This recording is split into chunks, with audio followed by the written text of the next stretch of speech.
연구에 따르면 유럽중앙은행은 새로운 국제 근본이자를 준비해 왔습니다.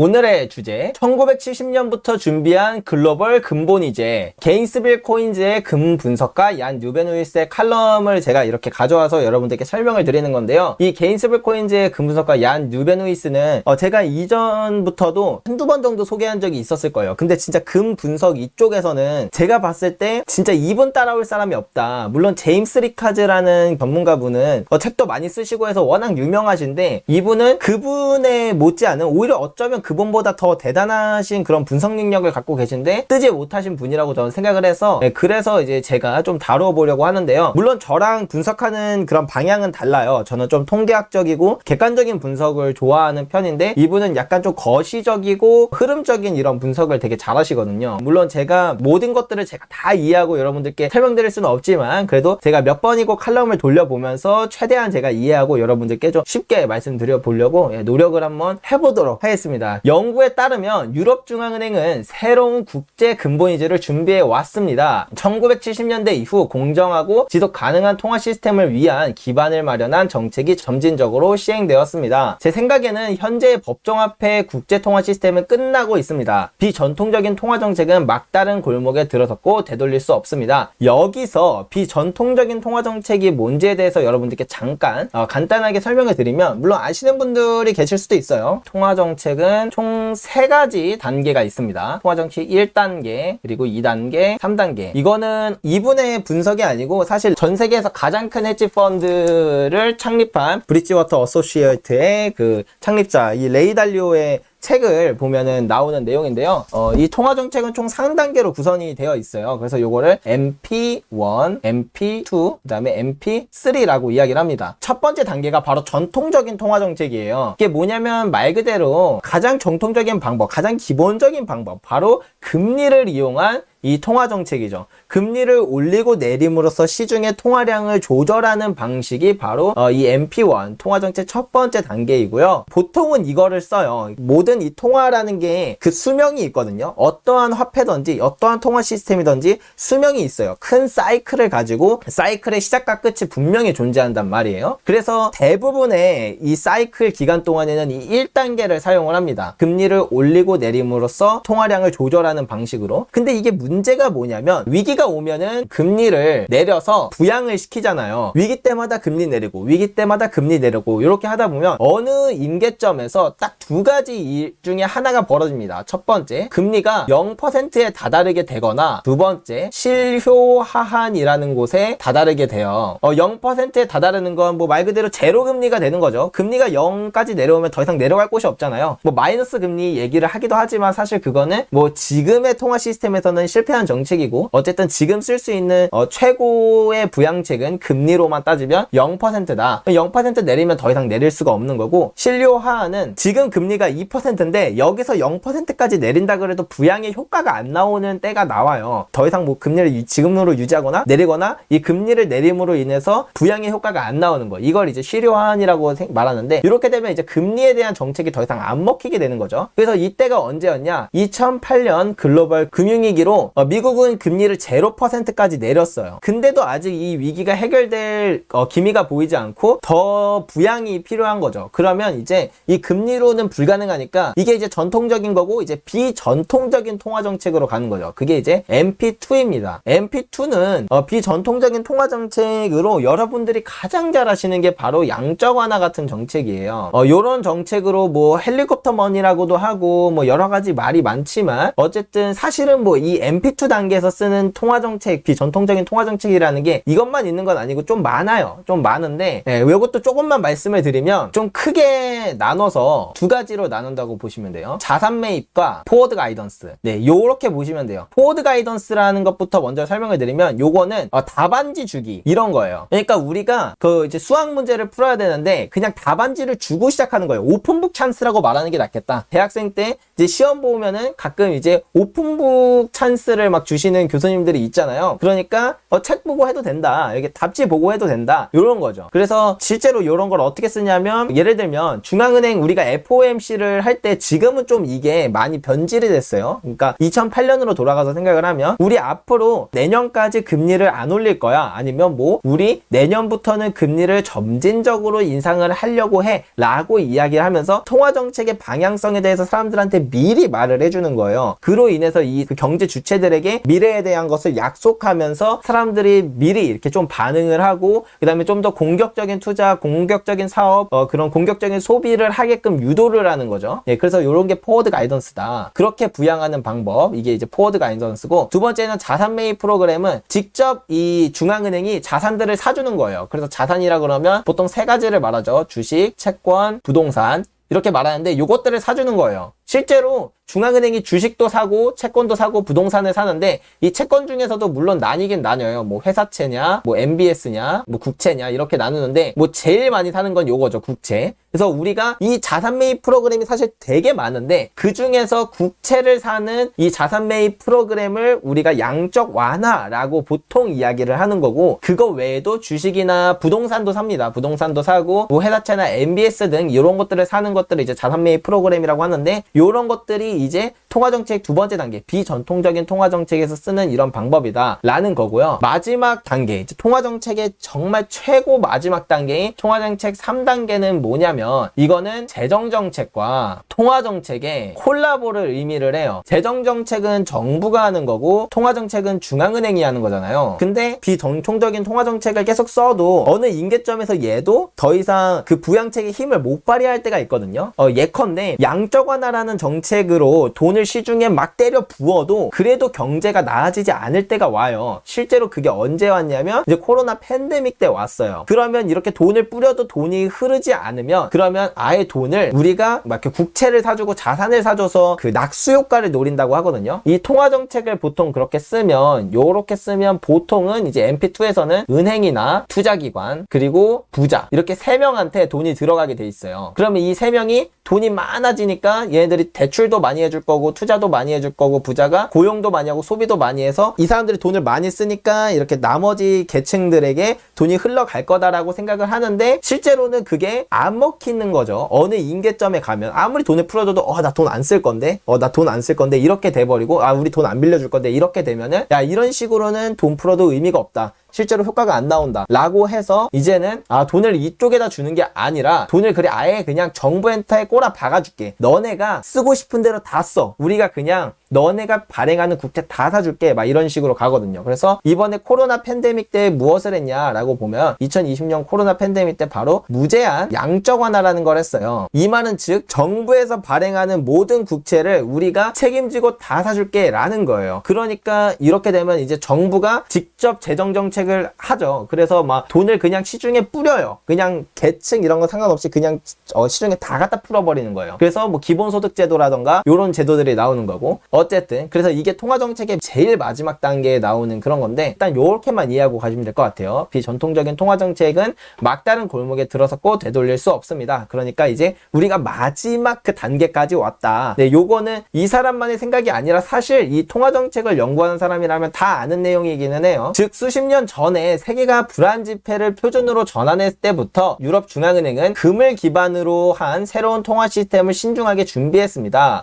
1971년 미국에 의해 금본위제가 종료되었을 때 유럽 중앙은행은 당분간 달러 패권을 따를 수밖에 없는 상황이 되었습니다. 그러나 유럽의 숨은 계획은 달러 지배에 맞서고 천천히 새로운 협정을 준비하는 것이었습니다. 현재 유럽의 중앙은행들은 금을 통합하는 새로운 시스템에 다가오고 있다는 신호를 보내고 있습니다. 네, 이렇게 하면서 이제 브레튼 우즈의 이제 흥망성쇠에 대해서 이야기를 하는데요. 2차 세계대전이 끝날 무렵 브레튼 우즈라는 새로운 국제통화 시스템이 비준되었습니다. 브레튼 우즈 하에서 미국 달러는 공식적으로 세계의 기축통화였으며 금이 온스당 35달러의 고정가격으로 뒷받침되었습니다. 미국은 전 세계 금의 60%인 18,000톤을 소유하고 있으며 달러가 금만큼 좋은 것이라고 약속했습니다. 따라서 다른 모든 참여 국가는 통화를 달러에 고정하기로 약속했습니다. 그러니까 달러를 금에 고정을 시키고 이 달러를 다른 통화들이 각자 고정을 시켰다는 거죠. 브레튼-우즈는 전형적인 근본이제였습니다. 그러나 미국이 보유한 금보다 더 많은 달러를 찍어내는 데는 오랜 시간이 걸리지 않았으며 이는 온스당 35달러의 고정 가격에 대한 우려를 불러일으켰습니다. 왜냐하면 사실 이전에 근본이제라는 게 이런 거죠. 이렇게 금이 예를 들어서 1000개가 있고 우리가 달러를 35,000개를 발행을 했으면 그러면은 이제 달러는 금의 교환권이기 때문에 달러 35달러를 금 한 개로 교환하면 딱 들어맞잖아요. 이렇게 딱 들어맞는데 얘네들이 화폐만 막 35만 개로 늘려버리면 그러면은 35만 개면은 금을 총 10,000개를 교환할 수 있어야 되는데 금이 1000개밖에 없으면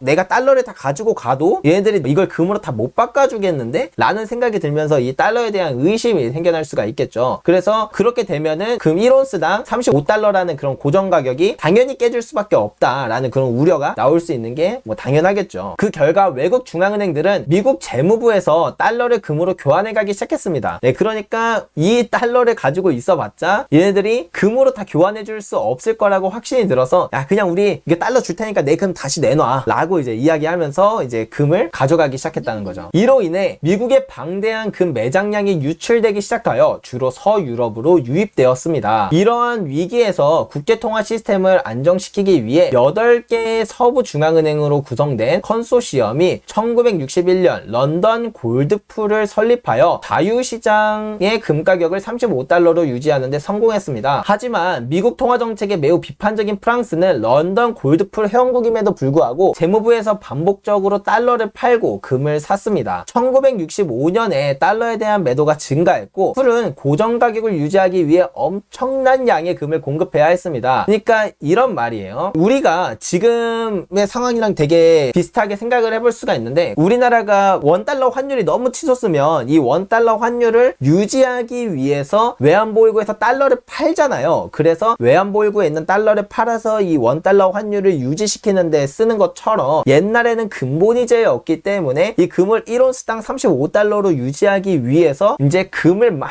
매도 치면서 이 35달러를 유지하려고 했었다는 거죠. 그 35달러 유지하기 위해서 금을 대량으로 그냥 갖다 매각해버리는, 갖다 팔아버리는 그런 일이 있었다는 거죠. 1965년에. 이것이 점점 한계에 부딪히자 유럽 중앙은행가들은 풀 협정에서 벗어나는 방법을 숙고하기 시작했습니다. 유럽은 본질적으로 미국이 야기한 문제에 대해 고정 가격을 무기한 방어하기를 원하지 않았습니다. 1967년에 영국 파운드는 평가절하되어 전체 시스템에 대한 신뢰를 손상시켰고 프랑스는 풀에서 탈퇴했습니다. 그로 인해 상황은 더욱 빠르게 악화되었습니다. 유명한 금 작가인 티모시 그린은 뉴 월드 오브 골드에서 다음과 같이 씁니다. 과연 금을 35달러에 유지할 수 있습니까? 프랑스를 제외하고 골드풀은 뭐 그럴 수 있다고 생각했습니다. 그들은 거의 24,000톤의 금을 마음대로 사용할 수 있었습니다. 그리고 연방준비제도 이사회의 윌리엄 맥체스니 마틴이 이제 옛날에 그 연방준비은행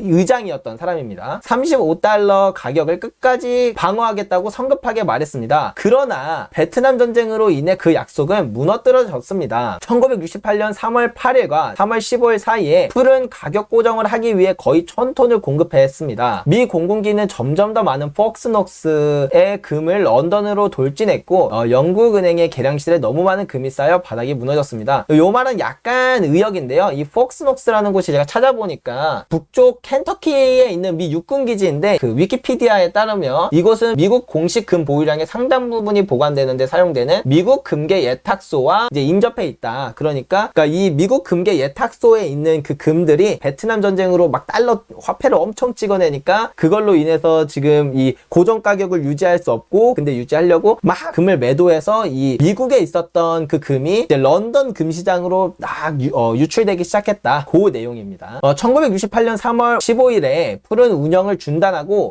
자유시장의 금 가격이 유동적으로 허용되었습니다. 중앙은행들은 서로 금을 35달러에 계속 거래하고 자유시장에서 사고 팔지 팔지 않기로 동의했지만 이중계층 금시장이 등장했다. 이중계층 금시장이 뭐냐면 이렇게 생각을 해보시면 돼요. 공식적으로 금은 35달러에 고정이 되어 있잖아요. 그러니까 사든 팔든 35달러에 사고 팔아야 해요. 근데 이게 지금 화폐가 너무 많이 지금 뿌려져서 사실상 금은 35달러가 아니라 뭐 한 100달러가 돼야 되는 거죠. 근데 이거를 억지로 35달러에 유지하려고 하니까 골드풀 회원국이랑 특히 미국에서 막 쏟아내고 있는 중인 거고, 그러다 보니까 사람들은 이 가격에 팔고 싶지는 않고 이 가격에 살 수 있으면 개꿀이잖아요. 근데 다른 중앙은행들은 이 가격인 걸 뻔히 아는데, 이 정도는 돼야 되는 걸 뻔히 아는데 이 가격에 거래를 한다는 게 말이 안 되니까 새로운 금시장이 생겼다는 거죠. 네, 자유시장, 그 메이플스토리 헤네시스 자유시장이 아니라 어쨌든 이 자유시장, 금을 거래할 수 있는 이 자유시장이 새로 하나 생겼다. 그래서 공식적으로 거래되는 금시장이 하나가 있고, 이거는 기존에 있었던 시장이고, 그 다음에 얘네들끼리 이제 자유시장 가격에 맞게 금을 거래할 수 있는 이 시장이 새로 생겨서 이 두 개의 시장이 공존하는 이중계층의 그 시장이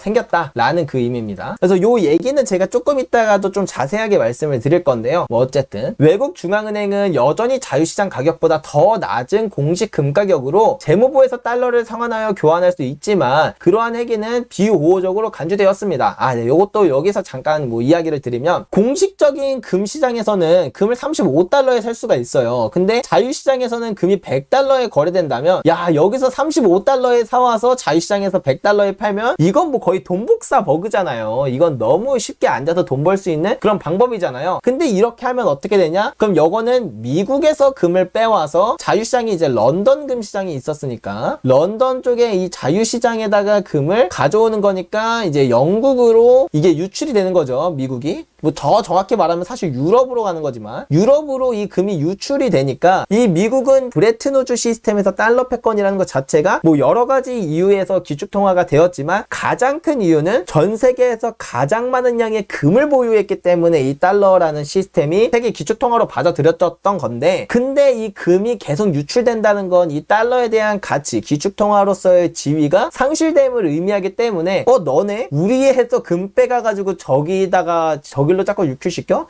너 우리 적대국 되려고 하는 거지? 두고 보자. 너 어떻게 되는지 한번 두고 보자. 이런 식으로 하면서 비우호적인 거를 드러냈기 때문에, 이 패권 국가가 미국인데 거기서 알바 아닙니다. 제가 알아서 살게요. 살게요. 이렇게 얘기할 수 있는 사람이 없잖아요. 그러니까 이 이중계층의 금시장이 동시에 존재하면서도 여기서 금을 빼와서 여기서 파는 이런 행위는 쉽사리 할 수 없었다는 거죠. 그래서 요거에 대해서 조금 더 이야기를 드리면, 이것도 금 가격을 보여드리면서 얘기하면 더 좋긴 한데, 이 금 가격이라는 게 뭐 과거를 보면 거의 200년 동안 이 금 가격이 거의 변하지가 않아요. 그러다가 1970년부터 이 금 가격이 이렇게 변하기 시작하거든요. 그러면 이 금 가격이 실제로 이때는 안 움직였던 거냐? 그게 아니라는 거죠. 우리가 이제 과거의 금 가격 데이터는 이 공식적인 금 가격이고, 근데 이때는 1960년대 요럴 때를 보면은 이중계층의 그 금시장이 또 따로 존재했었잖아요. 자유시장이라는 게 존재했었다고 말씀드렸잖아요. 근데 이거는 공식적인 시장은 아니고, 이제 중앙은행들, 유럽에 있는 중앙은행들끼리만 거래할 때 쓰거나 이제 그쪽에서만 이제 사용되는 그런 금 거래 시장이었으니까. 그러니까 사실 이때도 금 가격은 막 오르고 떨어지고가 분명히 있었다는 거죠. 가치 상승이 이렇게 있었던 거고, 1970년부터는 이제 그 공식 시장 자체가 무너져요. 정확히는 1971년에 닉슨 쇼크 이후에 이제 그거를 그냥 인정해버리고 이걸 닫아버리거든요. 그래서 금 가격이 이렇게 치솟는 일이 이렇게 벌어지는데, 이 전에도 이런 등락이 있었다. 근데 이거를 우리가 공식 가격으로만 표시가 되어 있고 그 데이터만 봤기 때문에 이걸 못 본 거죠. 그리고 이 기간 동안에는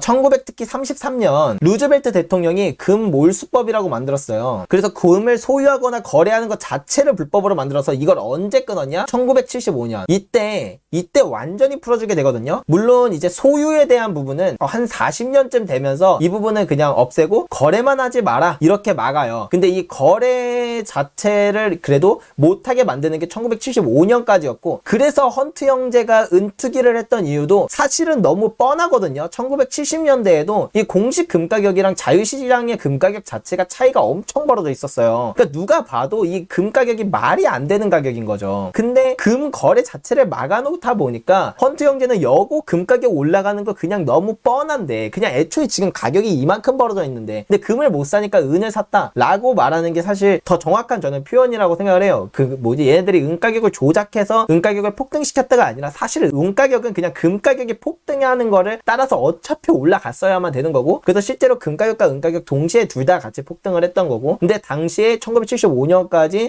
이 금을 거래하지 못했었다 보니까 그래서 이제 헌트 형제가 은을 매집할 수밖에 없었던 거 아닌가 라고 저는 추측을 합니다. 요건 저의 음모론이에요, 사실. 뭐 어쨌든 뭐 진짜 뭐 은을 뭐 매집한 거가 사실 은 가격을 조작하기 위함일 수도 있는데, 그렇다고 보기에는 금 가격도 26배가 상승했는데 조금 그렇잖아요. 아무튼 얘가 좀 샜는데 아무튼 뭐 그렇습니다. 1971년 8월 초 프랑스는 다시 전함을 뉴욕으로 보내 달러와 교환하여 금을 싣습니다. 그러니까 프랑스는 진짜 이렇게 꺼져 내 맘대로 할 거야 이렇게 했다는 거죠. 너네 금 가격 그 가격이 유지하고 있어? 뭐 오히려 땡큐지. 너네 금 다 내놔 하면서 이제 달러를 금으로 교환해서 이제 싣고 갔었다. 근데 이때는 이제 미국이 더 이상 금이 얼마 남아있지 않았던 그런 상태였겠죠. 그래도 며칠 후인 1971년 8월 15일 미국은 일방적으로 달러를 통한 금 교환을 중단함으로써 브레튼 우즈를 종식시키기로 결정했습니다. 그래서 이때를 1971년 8월 15일 닉슨 쇼크라고 이야기를 하죠. 브레튼 우즈 근본위제가 종식되는 유럽, 일본 및 기타 국가들은 즐겁지 않았습니다. 외환보유고에서 달러의 가치는 급락하는 종이로 변했습니다. 그로 인해 유럽과 미국의 외교 갈등이 생겨나게 되었습니다. 왜 그러냐면 얘네들이 이제 공식 금 가격과 이게 35달러죠. 그리고 자유시장 금 가격 이게 한 800달러 정도 될 거예요. 그 1980년대 고점을 따지면. 그러니까 이거의 괴리가 어마어마하게 나잖아요. 근데 이거를 유지하려고 온갖 더러운 수 다 썼죠. 거래 못하게 막아, 소유 못하게 막아, 뭐 금 막 1000톤을 그냥 다 내려 꽂아버리면서 뭐 그렇게 해버려. 뭐 여러 가지 그런 일들이 있었는데, 그런데 이게 딱 깨져버리니까 이제 금 가격이 800달러까지 올랐다는 건 우리가 이렇게 생각을 해볼게요. 외환보유고에 이전에 내가 700달러가 있었다고 치면 700달러는 금으로 따졌을 때 20온스의 금을 살 수 있는 그 정도의 그 값어치잖아요. 근데 이 700달러가 고작 몇 년 만에 금 1온스밖에 못 사는 돈이 되어버린 거죠. 그러니까 다르게 말하면 제가 지금 5,000원을 갖고 있으면 이 껌을 10통이나 살 수 있었는데 이 5,000원에 대한 값어치가 갑자기 내일 되니까 이 껌을 한 통밖에 못 살 정도의 돈이 되어버렸다는 건 실질적으로 달러에 대한 가치가 폭락했음을 의미하죠. 그래서 이때 금 가격이 무려 금이 26배가 상승을 했어요. 그 말은 즉 무슨 말이냐면 달러에 대한 가치가 마이너스 96%가 폭락했다는 말이거든요. 그러면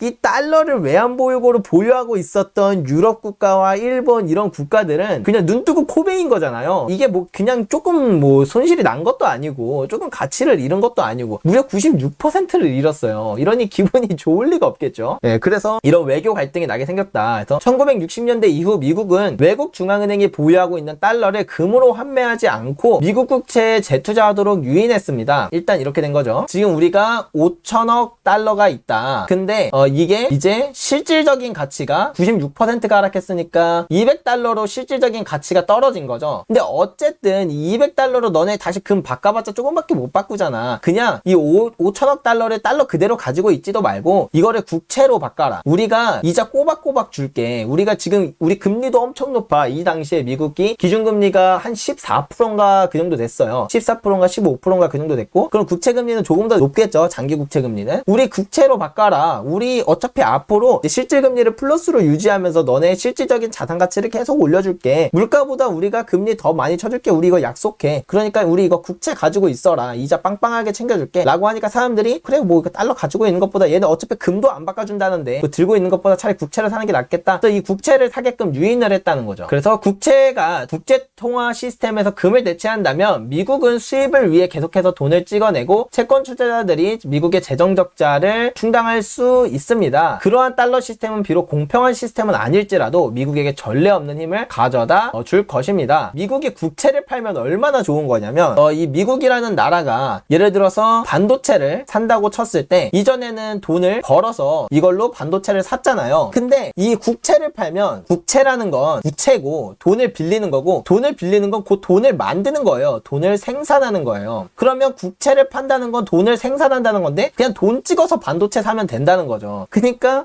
내가 뭐 베리 상품권이라는 걸 만들어서 이걸 이제 사람들한테 돈처럼 쓸 수 있는 거예요. 그럼 저는 일을 해서 돈을 벌어서 물건을 사고 생활을 하는 게 아니라 그냥 여기다가 종이에다가 100억 원 쓴 다음에 야 이거랑 바꾸자 하면은 이제 바꿀 수 있고, 이 국채를 파는 순간부터 이게 가능해졌다는 거죠. 그래서 이 미국의 재정 적자도 그래서 이때부터 이제 무한정 늘어나서 그 다음에 이 순간부터 미국은 영원히 재정 적자라는 시스템을 갖게 되거든요. 영원히 재정 적자 국가가 돼요. 그래서 이렇게 어마어마한 돈을 찍어내고 그 찍어낸 걸로 물건도 살 수 있고 뭐도 할 수 있고 다 할 수 있으니까, 뭐 월급도 주고 다 할 수 있으니까 군사력 최강, 그 다음에 뭐 기술력 최강, 세계에서 모든 것들이 다 최강이 될 수 있었다라는 거죠. 그래서 기축통화라는 게 정말 사기적인 게 아닌가, 뭐 그렇게 생각이 들고요. 유로가 만들어진 이유 중 하나는 달러 지배에 대응하기 위한 것이었습니다. 그것이 시작되기 수십 년 전에 서유럽은 통합되기 시작했습니다. 첫 번째 씨앗은 유럽 경제공동체 EEC를 탄생시킨 1957년 로마 조약이었습니다. 유럽의 해결책은 EEC 통화의 환율을 고정하고 달러에 변동하는 것이었습니다. 그러니까 유럽의 많은 국가들의 통화를 어떤 새로운 통화를 만들어서 여기에 이제 고정을 시키고, 이 고정된 유럽의 새로운 통화를 이제 미국 달러와는 이제 변동시킨다, 이렇게 한다는 거거든요. 사실 이게 지금의 유로랑 거의 똑같다고 보시면 돼요. 근데 요거의 시초는 1957년 로마 조약 때 이미 유럽 공동체 EEC라는 걸 통해서 시도하려고 먼저 했었다라는 내용이고요. 공동 변동은 유럽 내 무역을 강화시키고 세계의 유럽의 통합과 리더십을 보여줄 것입니다. 미국 재무부 차관인 폴 볼커에 따르면 이제 나중에 연준의 의장이 되셨던 그 폴 볼커 맞습니다. 인플레이션 파이터. 유럽의 해결책은 미국 세상에서 벗어나 우리의 독립적인 길을 가자라는 말이었습니다. 또한 EEC는 중앙은행이 시장 가격으로 금을 사고 팔 수 있어야 한다는 입장을 취했습니다. 1973년 EEC는 뉴욕타임즈에 유럽은 개발도상국의 이익을 고려하여 평등하고 지속적인 시스템을 달성하기 위해 국제통화개혁에 대한 합의를 촉진할 것이라고 공개적으로 말했다. 이 발언은 조지 퐁피두 프랑스 대통령이 1970년 리처드 닉슨 대통령을 만난 자리에서 이렇게 확립한 권력은 결코 오래가지 않는다. 더 많은 경제력과 정치력의 중심지가 존재하면 상황은 더 복잡해지지만 장기적으로 보면 더 큰 이점이 있습니다 라고 하였는데, 이 말은 즉 경제적 정치적 권력의 중심이 더 많으면 세계가 더 안정될 것이라는 것이 프랑스의 견해였습니다. 그러니까 뭐 맞는 말인지 사실 저는 잘 모르겠어요. 뭐 어쨌든 좀 권력이 있는 국가들이 더 많아지면 세계가 더 안정적이게 될 거다라는 말인데, 뭐 이 말은 저는 뭐 사실 그렇게 크게 동의하진 않지만, 뭐 어쨌든 프랑스 대통령이 이렇게 말했다고 합니다. 그러니까 이들이 이루고자 하는 게 무엇인지에 대해서는 그러니까 계속 이야기하는 거죠. 글로벌적인 화폐 시스템을 만들자, 글로벌 공동체를 만들자. 그러니까 어떤 한 특정 국가가 모든 그런 것들을 다 통제하는 그런 게 아니라, 그런 화폐 시스템, 그런 권력 시스템, 그런 것들이 아니라, 그런 패권 시스템이 아니라 글로벌에서 통용되는 그런 시스템을 만들자라는 거를 의미하는 거죠. 미국은 이중 금거래 시장 종료를 반대했는데 이는 금의 공시 가격을 상승시키고 국제통화 시스템의 중심에 다시 놓이게 될 것이기 때문입니다. 그러니까 지금 자유시장 가격과 공식 금 가격의 차이가, 괴리가 이만큼 벌어져 있는데 이거를 이제 공식 시장을 그냥 접고 자유시장을 만들어버리면 지금 금 가격에서 거의 20배가 넘게 금 가격이 상승해야 되는데, 그 말은 즉 달러에 대한 가치가 폭락할 것을 의미하기 때문에 사실은 하기 싫은 거죠, 미국의 입장에서. 그러면 이제 뭐 달러의 가치가 96%가 폭락하면 이거 달러를 기축통화로 받아들이자고 했던 사람들이 이제 다시 이러면은 우리 이제 달러 못 믿지, 우리 새로운 기축통화 다시 정하자, 요런 게 이제 도마에 오를 수 있기 때문에 미국은 그 결사적으로 결사 반대를 했었다. 예전에 미국은 1960년대 이후 유럽이 미국보다 더 많은 금을 보유하고 있었기 때문에 국제통화 시스템에서 금을 단계적으로 제거하는 것을 더욱 추진했습니다. 그러니까 금이라는 것 덕분에 우리가 기축통화 시스템을 얻었는데, 지금 보니까 이 저 유럽의 그 공동체가 갖고 있는 금이 미국이 갖고 있는 금보다 훨씬 더 많으니까 이거 금이라는 걸 계속 최고의 돈이다, 그리고 이거가 기반이 돼야 이 화폐가 의미가 있는 거다, 약간 이런 근본이적인 생각에 이제 사람들한테서 지워야, 그래야 금이 없어도 달러가 짱이다라는 그걸로 우리가 달러 기축통화 시스템을 유지할 수 있으니까, 그래서 금이라는 걸 사람들 인식 속에서 지우려고 뭔가 이제 단계적으로 그렇게 시도를 했다는 거죠. 앞서 언급한 역학관계를 잘 보여주는 역사적 문서는 키신저 국무장관 지역구 참모회의 회의로 1974년 4월 25일입니다. 앤더스, 여기서 앤더스가 누구냐면요, 저도 찾아봤는데 토마스 앤더스라고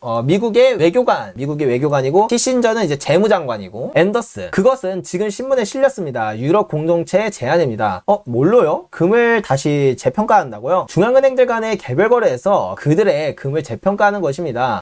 연준 의장 아서번즈의 견제는 어때요? 어젯밤 그와 그것에 대해 얘기를 했는데 그는 그렇게 하고 싶지 않다고 하였습니다. 헨리 월리치 국제문제 담당자는 오늘 아침 국제통화체제에서 금을 단계적으로 철폐해야 한다고 했습니다. 유럽 공동체는 그들이 다른 나라들에게 개방함으로써 사실상 더 높은 가격으로 금을 시스템에 다시 투입하고 있다는 것입니다. 네, 맞아요. 자, 그것이 우리가 지속적으로 반대해온 것이죠. 왜 우리는 시스템에서 금을 빼내려고 이렇게 열심히 하는 걸까요? 금을 시스템에 두는 것은 우리의 이익에 반하기 때문이죠. 금을 그곳에 유지하기 위해서는 금을 주기적으로 평가하는 결과를 초래해야 할 것이기 때문이잖아요. 그러니까 이게 근본이제 하에서 근본이제를 계속 유지하고 그 다음에 이것을 되게 중요하게 여기다 보면은 예를 들면 전쟁 같은 걸 할 땐 돈이 많이 필요하니까 우리가 갖고 있는 금 대비 화폐를 정말 많이 찍어낼 수밖에 없고, 아니면 뭐 위기의 상황이나 이런 상황에서는 화폐를 정말 많이 찍어내고 싶은데, 아니면 그런 거 다 떠나서 그냥 화폐를 많이 찍어내고 싶은데, 이 통화 시스템에서 금이라는 게 아주 중요한 역할로 되게 되면 첫 번째로 우리가 원하는 만큼 우리 마음대로 화폐를 찍어내는 걸 못한다는 점. 왜냐면 화폐를 많이 찍어내면 너네 지금 금이랑 보유한 거에 비해 화폐 얼마야? 이런 것들을 계속 감사를 요구할 거고, 그 다음에 만약에 그 감사를 제대로 이루어주지 않으면 뭐 여러 가지 제재도 많이 받을 거고, 그리고 만약에 화폐를 너무 많이 찍어내면 그래? 그럼 우리 공식 가격으로 금 바꿔줘 하면서 우리 금이 유출되면서 우리의 이제 그 화폐에 대한 값어치가 급락할 수도 있고, 여러 가지 금이라는 것 때문에 참 골치 아픈 거죠. 미국의 입장에서는, 기축통화 국가의 입장에서는 우리 기축통화 패권을 빼앗길 수 있고, 그 다음에 우리 마음대로 자주적으로 뭔가 통화 정책을 마음대로 막 할 수 없다는 점에서, 그래서 이제 이 말을 한 겁니다. 우리는 여전히 상당한 금 보유량을 보유하고 있지만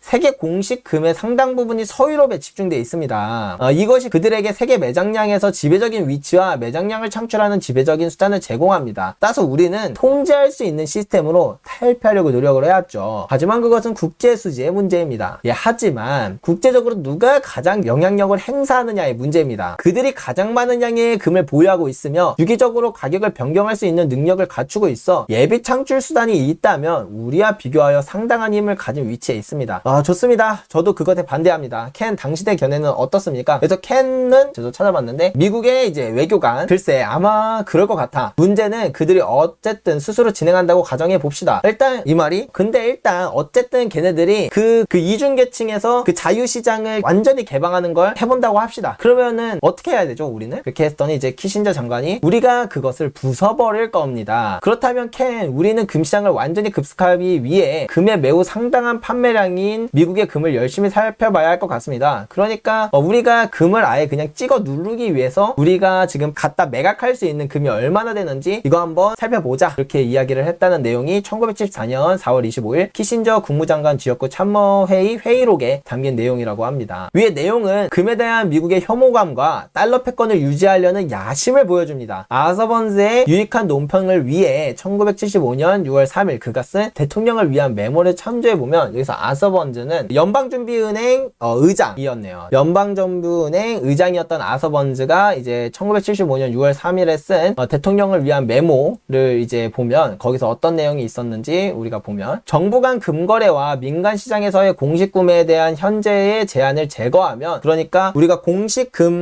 그 시장을 철폐해버리면 그리고 자유시장만 남겨버리게 되면 통화 시스템에서 금의 상대적 중요성을 증가시키는 행동을 유도할 수 있습니다. 그러니까 공식 금 가격 35달러에서 이거를 철폐시키고 자유시장으로 가버리면 그 실제 금 가격 막 700달러, 800달러로 가격이 빵 뛰어버리잖아요. 그러니까 이 500원짜리 그 껌은 말 그대로 껌값인데 이 껌이 5천억이 돼버리면, 야, 너 껌 씹어? 너 완전 부장가 보다. 아니면 이 껌 막 애물단지로 모시고 이렇게 되잖아요. 그러니까 이 가격 자체가 되게 뭐 약간 터무니없이 저렴하고 뭐 아무것도 아니고 그냥 어디서든 흔히 구할 수 있을 것 같은 그런 가격대일 때는 사람들이 이것의 중요성을 그렇게 강력하게 부과하지 않지만, 이게 정말 짧은 시간, 단기간 내에 가격이 크게 상승해서 비싸지면, 역시 진짜 이게 진짜 중요한 거였어. 우리가 그동안 잊고 있었구나. 역시 금이었지. 내가 왜 달러를 보유하고 있었을까? 이런 생각이 넘치면서 이 금의 상대적 중요성을 증가시키는 그런 행동을 유도하게 될 수 있다는 거죠. 사실 프랑스가 한두 개의 작은 국가의 지원을 받아 그러한 결과를 찾고 있다고 믿을 만한 이유가 있습니다. 나중에 프랑스와 일부 다른 국가들이 시장 금 가격을 일정 범위 내에서 안정하기를 원할 수도 있다는 것은 것은 중앙은행가들 사이에 공개된 비밀입니다. 대체로 저는 현 시점에서 우리가 취할 수 있는 최선의 입장은 시장 관련된 가격으로 금을 구매할 수 있는 폭을 넓히는 조치에 저항하는 것이라고 확신합니다. 그러니까 어찌됐든 결론은 그냥 금 가격 지금으로 일단 유지하는데 우리 최대한 열심히 한번 해보자 라는 거죠. 프랑스와 일부 동맹국들은 국제통화 시스템에서 금의 중요성이 증가하고 나중에 금의 가격을 안정시키기를 원했다. 그것은 근본이제로 요약된다. 연준은 실제로 금의 화폐화를 의미하는 이중시장의 지속을 선호했습니다. 1978년 이중시장 체제가 폐지된 직후 8개국이 유럽통화체제 EMS를 출범시켰습니다. EMS와 관련하여 미국 및 외국법 교수인 케네스 댐, 이분이 또 재무부 차관이었네요. 네, 미국의 또 재무부 차관이었는데 무슨 이분의 인용문을 보면 마지막으로 EMS, 그러니까 유럽통화체제,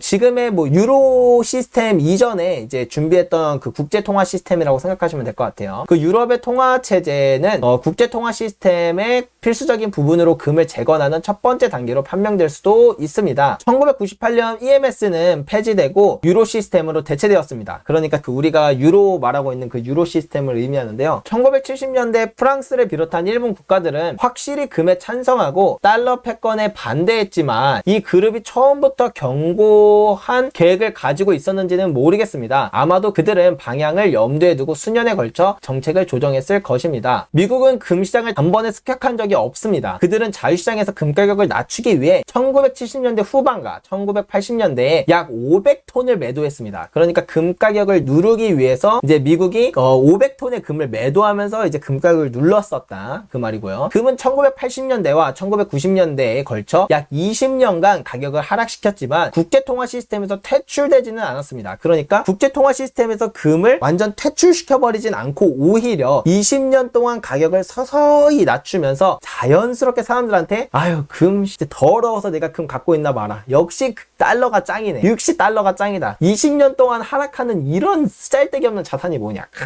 내가 다시는 금 갖고 있나 봐라. 약간 이런 생각을 자연스럽게 하게끔 이제 20년 동안 가격을 서서히 낮추고, 그리고 오히려 시장에서 퇴출되지 않고 사람들이, 투자자들은 계속해서 손실을 보게, 금을 보유한 사람들을 더욱더 지루하고 더욱더 짜증나게 만들고 더욱더 가격도 낮아지니까 더욱더 불필요하고 쓸모없는 물건처럼 여기게끔 이제 그렇게 했다는 이야기죠. 그리고 미국은 종이 달러를 세계 기축통화로 사용하는데 성공했습니다. 물론 1970년대에 국제통화기금 IMF가 발행한 준비자산인 특별인출권 SDR에 대해 많은 논의가 있었지만 작동하지 않았습니다. 미국은 계속해서 달러를 인쇄하고 수출할 수 있었고 국채는 주요 국제 준비자산이 되었습니다. 그 결과 미국은 1971년부터 무역 및 재정 적자를 기록하고 있습니다. 그래서 아까 말씀드렸던 것처럼 1971년부터 미국은 계속해서 재정 적자가 이렇게 늘어나서 지금은 뭐 역대급 재정 적자가 일어나고 있는 이런 일입니다. 여기까지는 이제 브레튼 우즈 체제를 통해서 이제 근본이제가 어떻게 바뀌었고 미국이 어떻게 이 금을 누르고 뭐 전 세계는 또 이거에 대해서 어떻게 행동하고 있고 뭐 이런 전방적인 얘기에 대해서 나왔는데, 근데 이제 이 다음 파트부터는 그러니까 유럽이 정말 글로벌 근본이제를 준비하기 위해서 어떤 행동들을 준비했고 지금도 어떤 행동들을 하고 있는지에 대해서 아주 구체적으로 나와요. 사실 이 얘기를 오늘 여기까지 드리려고 했는데 일단 내용도 너무 길어지는 것 같고, 그리고 또 이제 축구 보러 가셔야죠. 여러분 이제 축구 보러 가셔야 되니까 일단 오늘은 여기서 일단 마치도록 하겠고요.